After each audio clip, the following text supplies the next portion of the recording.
A very good morning to all of you. कैसे हैं आप सब? Hope you are enjoying your online classes. अपनी ऑनलाइन क्लासेस में शायद आपको मज़ा आ रहा हो। जो लोग देख रहे होंगे उन्हें ज़रूर मज़ा आ रहा होगा। चाहे वो इकोनॉमिक्स हो, चाहे वो आपके और सब्जेक्ट्स हों, और चाहे ये इंग्लिश हो। इंग्लिश में शायद थोड़ा कम मज़ा आ रहा है ना? अगर नहीं मज़ा आ रहा, थोड़ा और इंटरेस्ट लेके पढ़िए, ज़रूर मज़ा आएगा और अच्छा भी लगेगा आपको पढ़ के। तो स्टार्ट करते हैं आज का वर्क। आज हम स्टार्ट कर रहे हैं अपना पोइट्री सेशन। पोइम से स्टार्ट करेंगे और जो फर्स्ट पोइम है आपकी वहाँ से स्टार्ट करेंगे। So let's begin.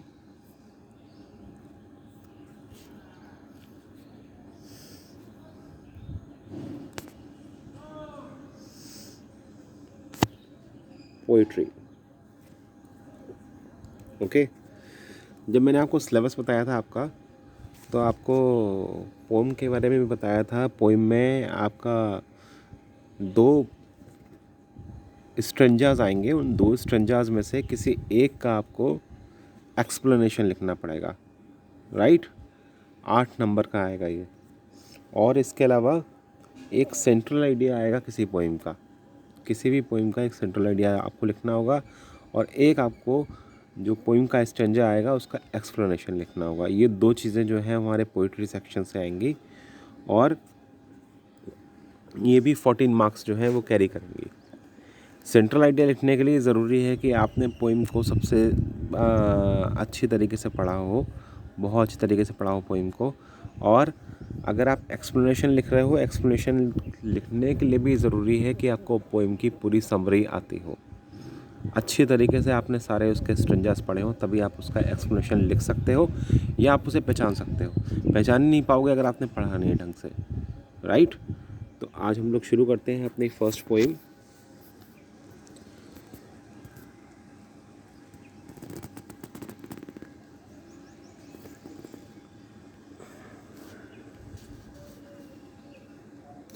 जो फर्स्ट पोइम है हमारी, वो सर हेनरी वॉटन के द्वारा लिखी गई है। तो पोइम से पहले हम सर हेनरी वॉटन के बारे में जान लेते हैं कि हमें रेफरेंस में, जब हम रेफरेंस लिखेंगे तो हमें इसके बारे में लिखना पड़ेगा। और जब सेंट्रल आइडिया लिखेंगे तब भी सेंट्रल आइडिया में इनका कुछ ना कुछ आपको रेफरेंस देना पड़ेगा, तभी आपका सेंट्रल आइडिया या आपका रेफरेंस जो है वो अच्छा माना जाएगा। ओके। तो who was Henry Wotton? Sir Henry Wotton was born on 30th March 1568 and died in December 1639। Sir Henry Wotton जो थे वो 30 मार्च को पैदा हुए थे, 30 मार्च 1568 में, और उनकी दिसंबर 1639 में मृत्यु हो गई थी। He was a English poet. वो एक इंग्लिश पोइट थे, कवि थे, अंग्रेजी भाषा के या फिर इंग्लैंड। यहाँ पे इंग्लैंड, इंग्लिश से मतलब ये है इंग्लैंड में रहने वाले। ओके, लैंग्वेज से मतलब नहीं आया यहाँ पे। इंग्लिश पूरे उनके कंट्री को रिप्रेजेंट कर रहा है। He was a English poet. वो इंग्लैंड में रहने वाले एक कवि थे, डिप्लोमेट, राजनयिक थे, एंड आर्ट कॉनेसर। कॉनेसर कहते हैं जिसको परख होती है अच्छी। एक्सपर्ट हिंदी में, और सॉरी इंग्लिश में ही एक और वर्ड यूज़ होता है, एक्सपर्ट। ठीक है, जो हर चीज़ की, जो फिर जिस चीज़ में वो निपुण है, जैसे ये आर्ट कॉनेसर थे, तो आर्ट से संबंधित, कला से संबंधित जो बारीकियाँ थी उन्हें इनका बहुत अच्छा ज्ञान था।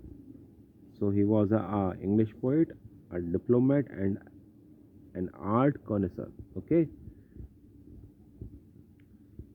His writings are collected in a book with a title in Latin, Relic Veterni, which contain the poem Character of a Happy Life, along with On His Mistress, the Queen of Bohemia, and You Meaner Beauties of the Night। उनकी जो जितनी writings हैं, उनकी जो भी उन्होंने लिखा है, वो एक कलेक्टेड बुक है उनकी। एक पूरी उन्होंने कलेक्शन बनाया है बुक का, जो कि जिसका टाइटल जो है वो लैटिन भाषा का है,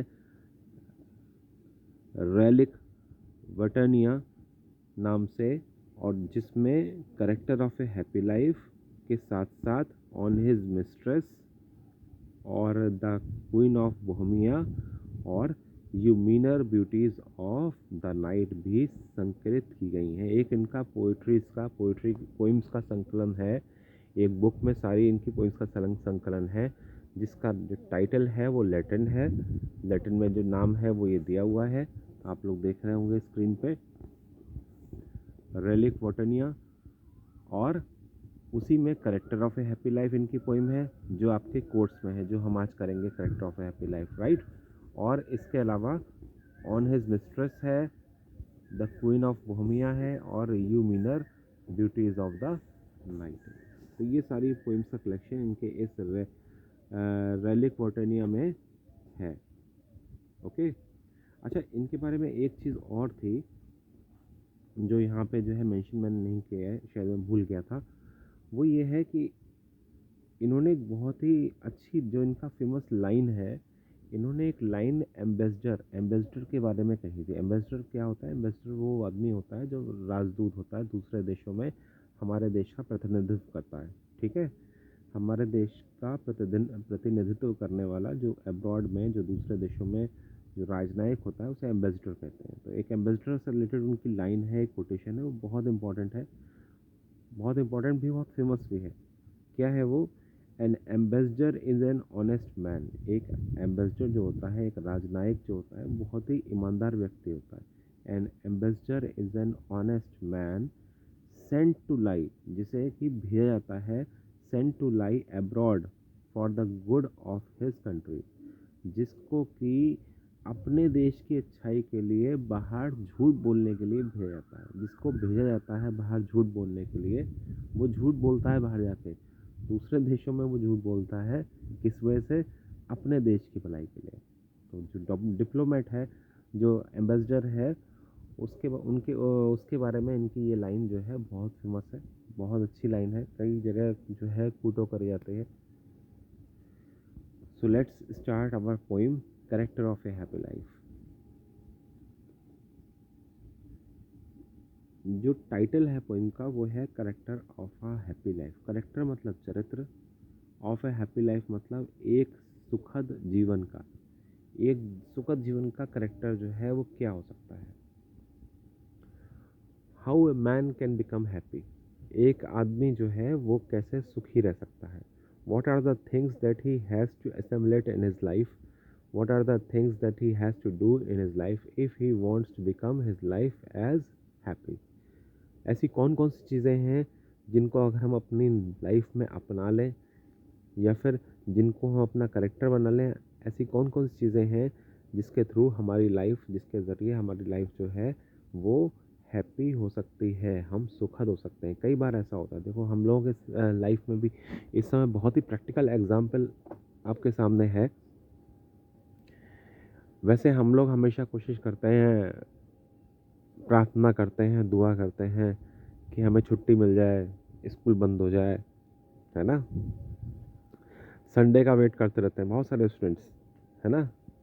not even students, all of them, ये हर sector, all the persons of this society.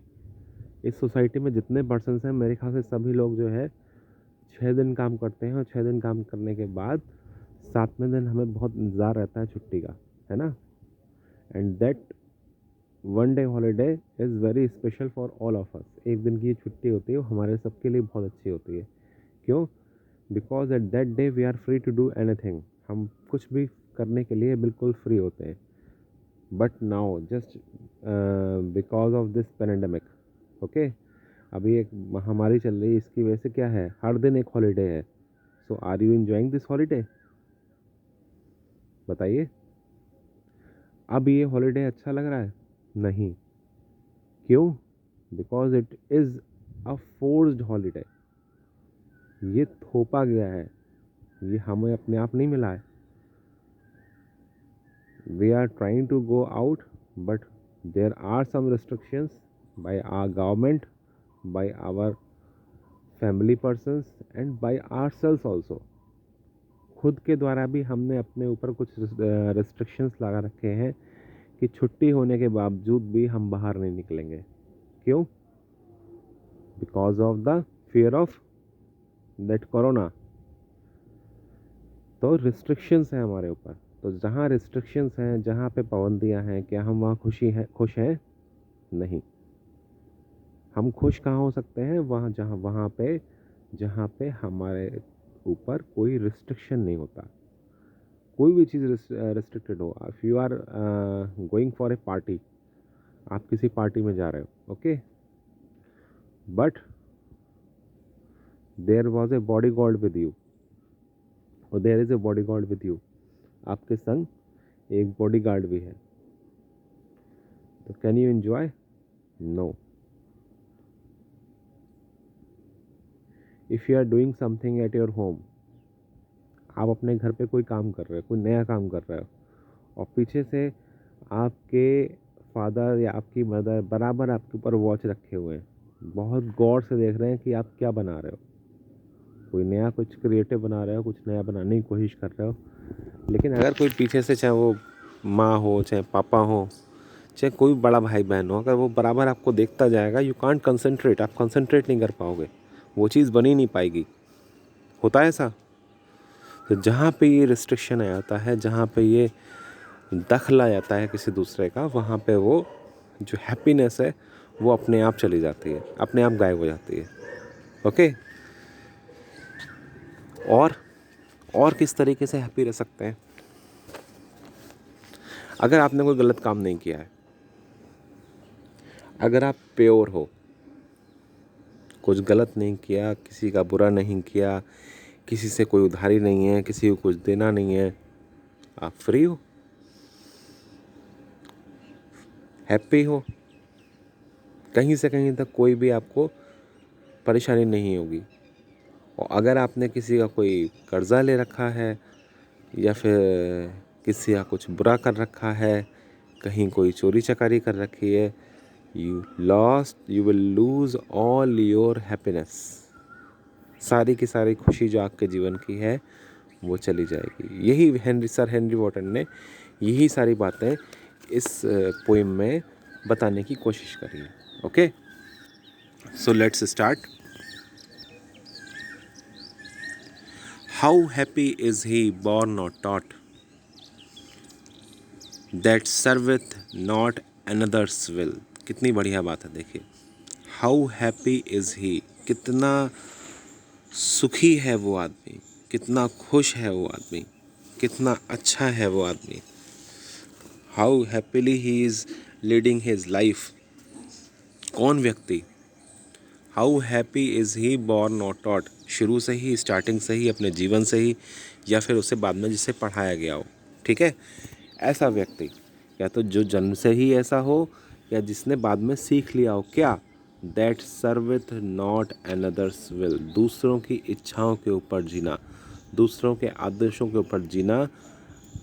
जो नहीं जानता, जो दूसरों के आदेशों के ऊपर नहीं जीता, अपने खुद की इच्छाओं के ऊपर जीता है, अपने खुद के नियमों के ऊपर जीता है, दूसरों के इशारों पे नहीं नाचता, जिसका हर काम खुद की इच्छा, खुद के मन से गवर्नड है, ना कि दूसरों के विल के ऊपर। मैंने अभी बताया ना, इस समय लॉकडाउन है, देखो हम लोग सब बैठे हुए हैं अंदर। क्यों? क्योंकि कोरोना हमसे कह रहा है बाहर निकलोगे then I will effect you. लेकिन अगर यही कुछ ऐसा नहीं होता, कोई पेंडेमिक नहीं होता, हम बाहर जा रहे होते, then we will be happy. और हम अगर अंदर भी बैठे होते घर में, वी विल बी हैप्पी। लेकिन आज किसी दूसरे के विल से हम लोग गवर्नड हैं, किसी दूसरे की इच्छाओं से हम लोग गवर्न हैं, इसलिए we are not happy.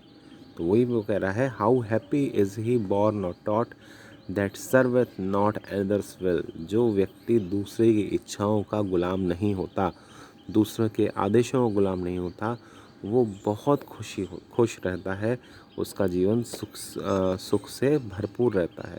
How happy, कितना खुश रहता है, इज ही, वो व्यक्ति, बॉर्न और टॉट, जो कि या तो जन्म से ही या उसके बाद सीख जाता है, दैट सर्वेथ नॉट अनदर्स विल, दूसरों की इच्छाओं का गुलाम ना रहना, दूसरों के आदेशों का पालन ना करना, दूसरों की गुलामी चाकरी ना करना। अगर कोई व्यक्ति ऐसा कर रहा है तो वो कितना ज़्यादा सुखी होता है। Whose armor is his honest thought, and simple truth his utmost skill. Whose armour, armour किसे कहते हैं? आर्मर कहते हैं कवच को। आर्मर इज कवच। कवच क्या होता है? और कवच को कह सकते हैं protection.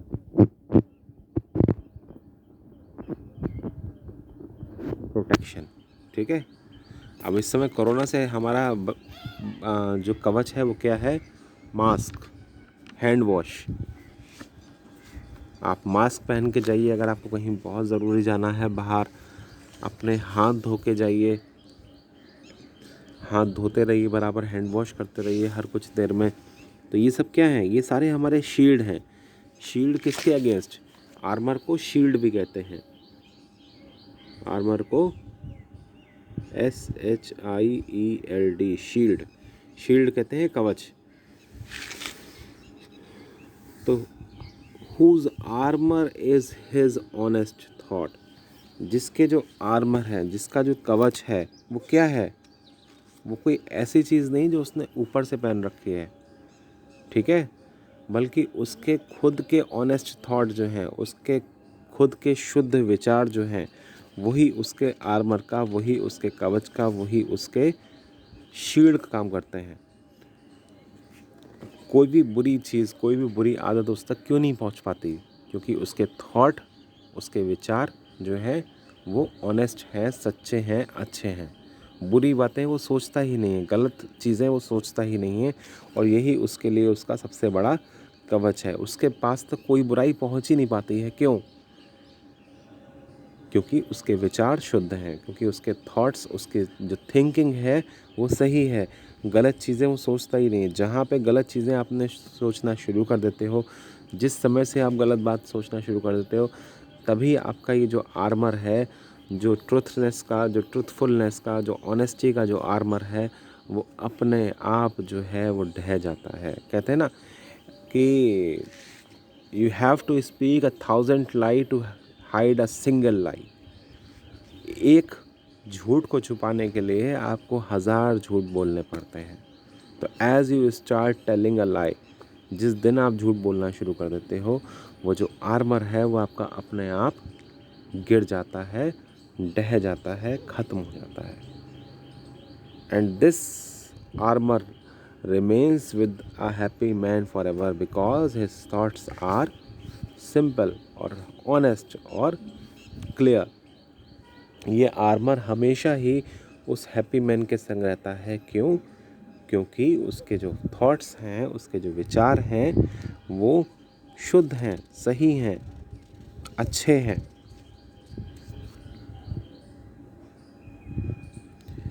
And simple truth his utmost skill, and the only skill that a happy man has। सिर्फ एक ही उसे हुनर आता है हैप्पी मैन को, और कोई हुनर उसमें नहीं है। वो क्या है? उसका साधारण सत्य। What ever he speaks is a very simple truth. He never tells A lie. He never abide by his truthfulness. He never go across his truthfulness. वो कभी भी अपने मार्ग से भटकता नहीं है, वो कभी भी अपने ट्रुथ से भटकता नहीं है। That is his only truth, that is his only armour, that is his only skill that a happy man has in himself. एक हैप्पी मैन के पास, एक व्यक्ति जो हमेशा खुश रहना जानता है, उसके पास क्या होता है?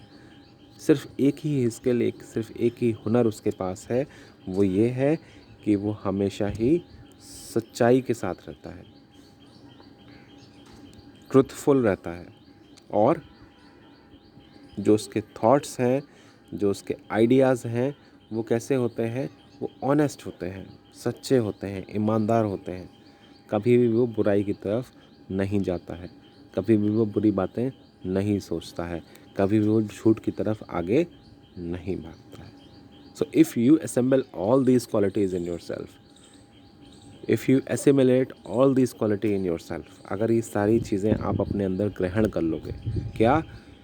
पहली चीज़ कि हमें किसी दूसरे का गुलाम नहीं होना है, हमें ऐसा कोई काम ही नहीं करना है जिसकी वजह से हमें दूसरे की गुलामी करनी पड़े, किसी की जी हजूरी करनी पड़े। और दूसरी बात कि हमें कभी भी ऑनेस्टी का जो रास्ता है, जो ईमानदारी का रास्ता है, वो नहीं छोड़ना है। और हमें एक ही स्किल सीखना है, एक ही चीज़ सीखनी है जीवन में, वो क्या है? सच बोलना। हमें एक ही पाथ को फॉलो करना है, एक ही रास्ते पे चलना है। वो कौन सा रास्ता है? ट्रुथफुलनेस का। अगर हम ये सारी चीज़ें कर सकते हैं, then we will certainly lead a very happy life.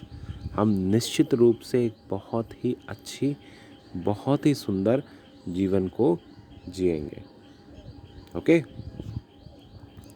Next stanza.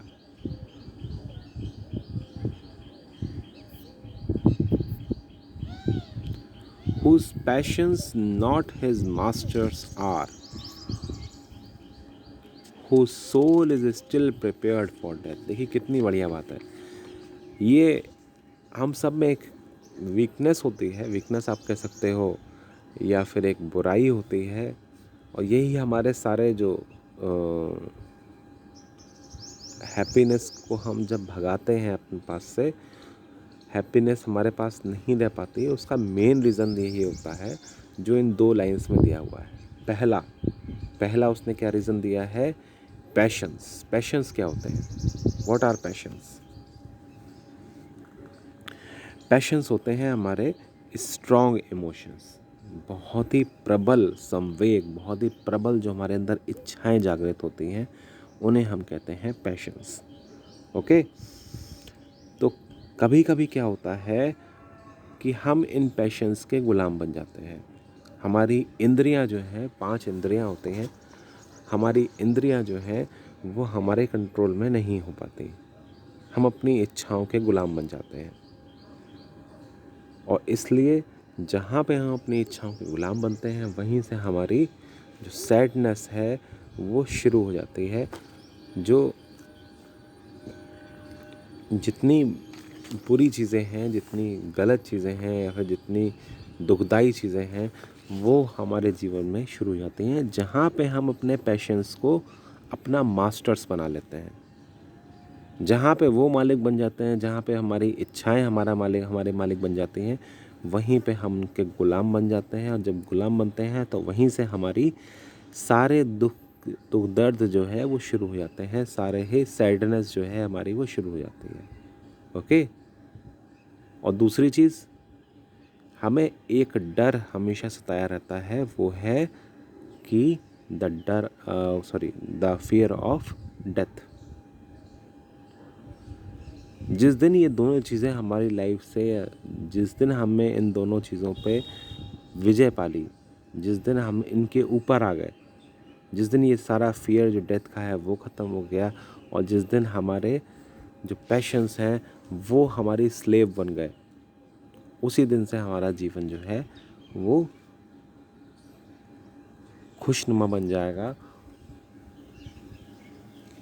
उसी दिन से हमारे लाइफ में हैप्पीनेस वापस आ जाएगी। वही वो बात कह रहा है। Whose passions not his masters are, a person who is not governed by his passions, a person who make his passions as his slaves। एक व्यक्ति जो अपने पैशंस को अपना स्लेव बना के रखता है, उन्हें मास्टर्स नहीं बनने देता। चाहे वो पैशन किस चीज़ का हो, किसी चीज़ को पाने का हो, अच्छाई का हो, बुराई का हो, जीत का हो, हार का हो, किसी भी इमोशन को अगर आप अपना मास्टर नहीं बनने देते हो, आप जीत गए तब उसका कोई फ़र्क नहीं पड़ा आपके ऊपर, आप हार गए तब भी उसका कोई फ़र्क नहीं पड़ा। आपको कोई चीज़ अगर अच्छी लग रही, वो मिल गई तब भी ठीक है, नहीं मिली तब भी ठीक है। अगर आपके अंदर ये क्वालिटी है, अगर आपने अपने पैशंस को अपना गुलाम बना लिया है, उनको मास्टर नहीं बनने दिया है, उनको स्वामी नहीं बनने दिया है, बल्कि आप उनके स्वामी बन जाओ। और whose soul is still prepared for death, who has no fear in himself of death, जिसके अंदर, जिसकी आत्मा में, सोल मीन्स आत्मा, ये सोल आया है, सोल मीन्स आत्मा। whose soul is still prepared, prepared कहते हैं तैयार रहने को, रेडी।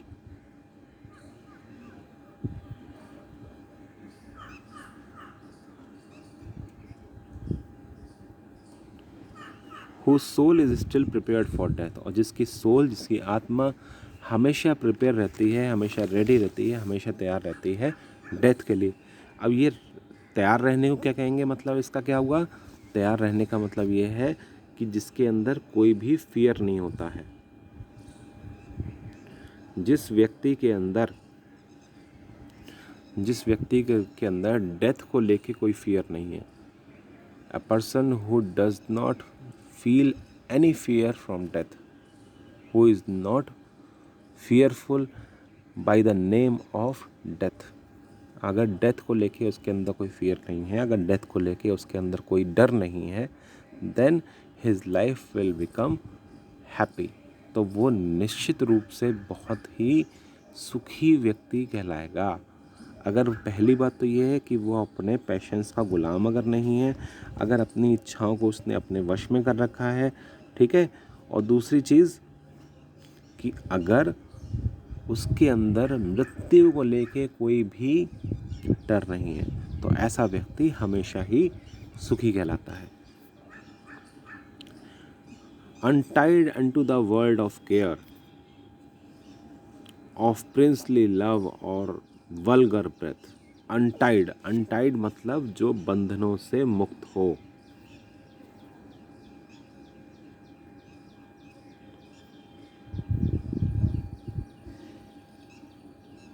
बंधन मुक्त, या फिर इसे कहेंगे फ्री, ठीक है।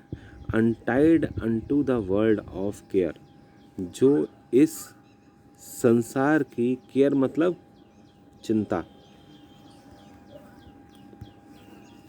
जो इस संसार की चिंता से फ्री होता है, जो इस संसार की मोह माया से फ्री होता है, जिसको किसी भी बात में कोई भी इंटरेस्ट नहीं होता, जिसको कहीं भी कोई मोह माया नहीं होती, किसी से भी नहीं होती। किस चीज़ की मोह माया नहीं होती है? ऑफ प्रिंसली लव और वल्गर ब्रेथ। ना तो उसे इस बात की चिंता होती है कि उसे प्रिंसली लव मिल जाए, महान लोगों का सानिध्य मिल जाए, बड़े लोगों की कंपनी मिल जाए, ठीक है, अच्छे लोगों में उठे बैठे वो। ना तो उसे इस बात की चिंता होती है, और ना ही उसे जो वल्गर ब्रेथ से क्या मतलब आया है? वल्गर ब्रेथ से मतलब आया है जो साधारण लोग हैं, जो ऑर्डिनरी पर्सन है, जो आम जनता है, इनकी जो क्रिटिसिज्म है, जो बुराई है, जो ये लोग बुराई करते हैं, अगर उसे इस बात की भी चिंता नहीं है, अगर वो उसे इस बात की भी केयर नहीं है, अगर उसे इस बात का से भी कोई मतलब नहीं है, तो वो निश्चित तौर पर एक सुखी जीवन व्यतीत करेगा। देखो, दो चीज़ें हैं, हमें हमेशा दो बातों की चिंता रहती है। पहली बात प्रिंसली लव, कि हमारा भी अच्छा सा घर हो, हमारे पास भी एक गाड़ी हो, हम भी अच्छे लोगों के संग में बैठे हैं, प्रधानमंत्री से हमारा परिचय हो जाए, मंत्री जी के आपसे मुलाकात हो जाए, है ना, जो विधायक जी हमें जानते हों। लेकिन अगर if you want to become happy, you should not be careful about these aspects. इन चीज़ों की आपको फ़िक्र नहीं होनी चाहिए। जिस दिन आपने इन चीज़ों की फ़िक्र शुरू कर दी, उस दिन से आपकी लाइफ जो है वो हैप्पी नहीं रहेगी। दूसरी बात, सबसे इम्पॉर्टेंट क्या होता है, हमें इस बात की बहुत चिंता होती है कि दूसरा क्या कहेगा। अगर हम ये काम करेंगे तो हमारे पड़ोसी क्या कहेंगे, हैं, गांव वाले क्या कहेंगे, परिवार वाले क्या कहेंगे। If you care for these things, अगर आप इन चीज़ों की परवाह करोगे, you will not be happy, you will do nothing in your life. आप कुछ भी नहीं कर सकते अपने जीवन में। Whenever you try to start a new thing, whenever you try to do a new thing, जब कभी भी आप कुछ नया करने जाओगे, these persons comments will become obstacle for you। इन लोगों के कमेंट्स, इन लोगों के जो कमेंट्स कहते हैं, बातों को, कटाक्षों को, इन लोगों के जो कटाक्ष हैं, इन लोगों की जो बातें हैं वो आपके राह में एक रोड़ा बन के हमेशा खड़ी हो जाएंगी। तो अगर आप जो है वो सुखी जीवन व्यतीत करना चाहते हो, अगर आप एक अच्छा जीवन व्यतीत करना चाहते हो, तो इस स्ट्रेंजर में देखो उसने 4 बातें बताई हैं। पहली बात कि अपने पैशंस को, अपनी इच्छाओं को अपना स्वामी मत बनने दो, ठीक है। दूसरी बात, डेथ की चिंता मत करो, डेथ से डरो मत। तीसरी बात, बड़े लोगों के कंपनी की चिंता मत करो, आप जो हो बड़े लोगों की कंपनी में आओ, इसकी चिंता मत करो। चौथी बात, लोगों के क्रिटिसिज्म का, लोगों के जो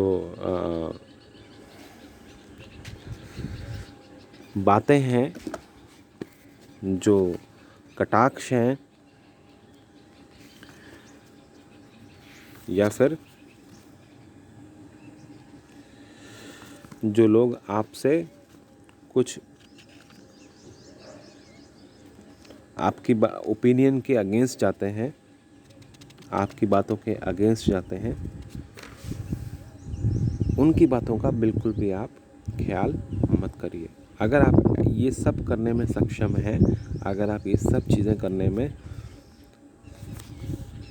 जो है निपुण हैं, तभी आप एक अच्छा जीवन व्यतीत कर सकते हैं, सुखी जीवन व्यतीत कर सकते हैं।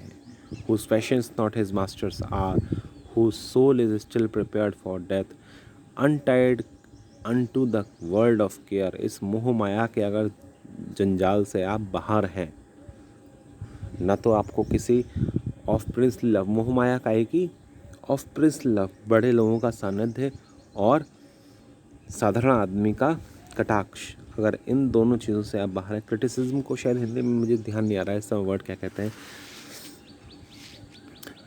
कटाक्ष ही ले लेते हैं हम अभी, आलोचना, यस।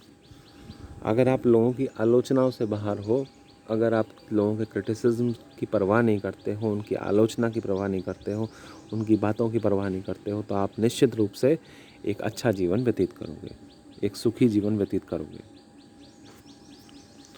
नेक्स्ट स्ट्रेंजर,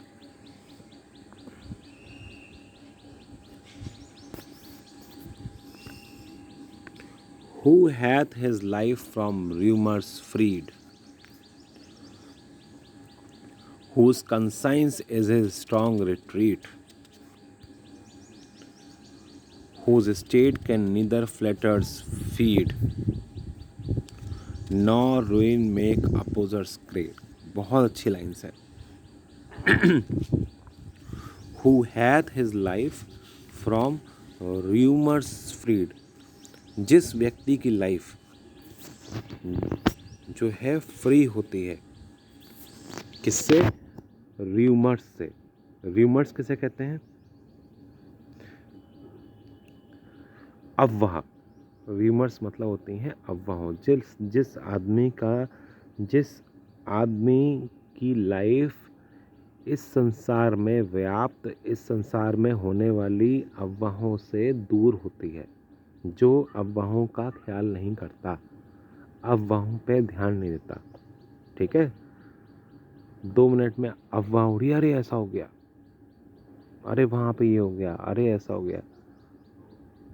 अगर आप जो है अपने आप को इन अफवाहों से दूर रखने में कामयाब हो जाते हो, and whose conscience is his strong retreat।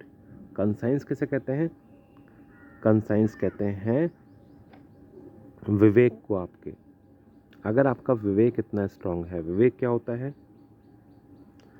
सही गलत की पहचान। अभी हो सकता है हमारा विवेक इतना अच्छा ना हो, अभी हम 12th क्लास में आए हैं, है ना। धीरे धीरे जैसे जैसे आपको एक्सपीरियंस होता जाएगा लाइफ का, जैसे जैसे आप आगे बढ़ते जाओगे, जब 12th पास करोगे तो और ज़्यादा अच्छा आपको हो जाएगा, सही गलत की और पहचान हो जाएगी आपको। तो अगर हमारे अंदर इतना विवेक है कि हम सही और गलत की पहचान कर सकें, ठीक है, तो यही हमारा सबसे अच्छी रिट्रीट होती है, यही हमारा सबसे अच्छा प्रोटेक्शन होता है। क्यों ऐसा होता है? ऐसा इसलिए होता है क्योंकि र्यूमर्स के ऊपर हम कब ध्यान नहीं दे सकते, र्यूमर्स से अपना बचाव कब कर सकते हैं, अफवाहों से हम बचाव कब कर सकते हैं, जब हमारे अंदर सही और गलत पहचानने की समझ होगी। ये जो रिट्रीट है, ये जो क्या कहते हैं बचाव है, ये कैसे हो सकता है? जब हमारी कंसाइंस, हमारा जो विवेक है वो इतना स्ट्रांग होगा कि हमें पता होगा कि बाहर से जो न्यूज़ आ रही है वो एक र्यूमर है, वो एक ट्रुथ नहीं है, वो एक सच्ची घटना नहीं है, वो कोई सच्ची बात नहीं है, बल्कि एक र्यूमर है।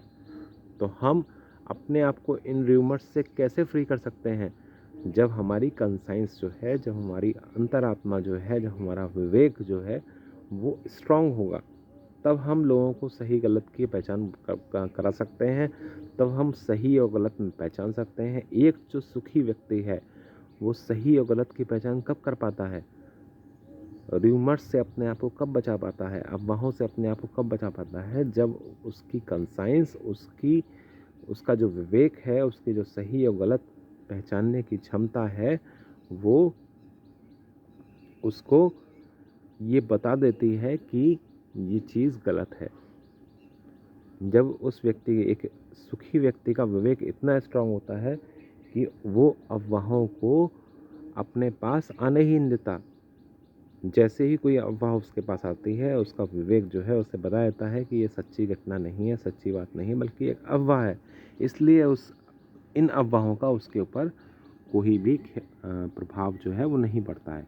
Who hath his life free from who hath his life from rumors free, जिसकी लाइफ जो है वो र्यूमर्स से, जिसकी लाइफ अफवाहों से फ्री होती है, अफवाहों का जिसके ऊपर क्यों कोई असर नहीं पड़ता। whose conscience is his strong retreat, और जिसकी कंसाइंस जो है, विवेक जो है जिसका बहुत स्ट्रांग होता है, बहुत अच्छा होता है, और whose state can neither flatters feed nor ruin make opposers great। whose state, जिसकी स्टेट के ऊपर फ्लैटरी का, चापलूसी का कोई असर नहीं होता, जिसकी जो अवस्था है वो चापलूसों के द्वारा नहीं बनाई जाती है। ठीक है, स्टेट मतलब अवस्था, पोजीशन, जो स्थिति है किसी की, अगर वो उसके ऊपर चापलूसी का या निंदा का कोई असर नहीं पड़ रहा है, चाहे आप उसकी चापलूसी करो तब भी कोई फ़र्क नहीं पड़ेगा, चाहे आप उसकी निंदा करो तब भी कोई फ़र्क नहीं पड़ेगा। अगर आपकी स्थिति, अगर आपकी पोजीशन आपने ऐसी बनाई हुई है तो आप हमेशा सुखी रहोगे। अदरवाइज़ क्या होगा?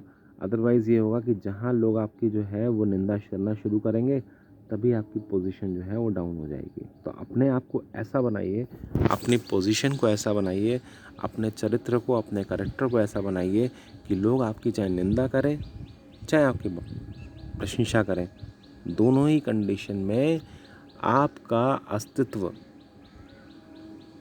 जो है वो डगमगाना नहीं चाहिए। अगर आपने ऐसे अपने आप को बनाया है तो आप निश्चित रूप से ही बहुत आराम से एक अच्छी ज़िंदगी जियोगे। और nor ruin make oppressors great.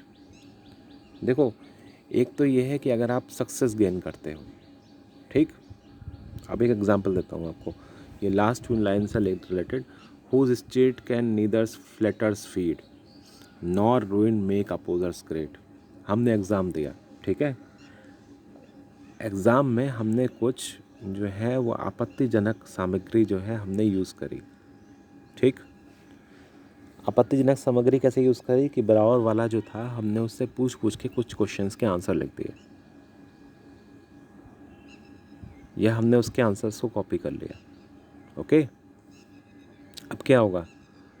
Whenever we sit together, जब कभी भी हम क्लास में इकट्ठा बैठेंगे, जिसका हमने कॉपी किया था वो तुरंत बोल पड़ा, अरे इसके नंबर तो इसलिए अच्छे आए हैं क्योंकि इसने मेरा कॉपी किया है।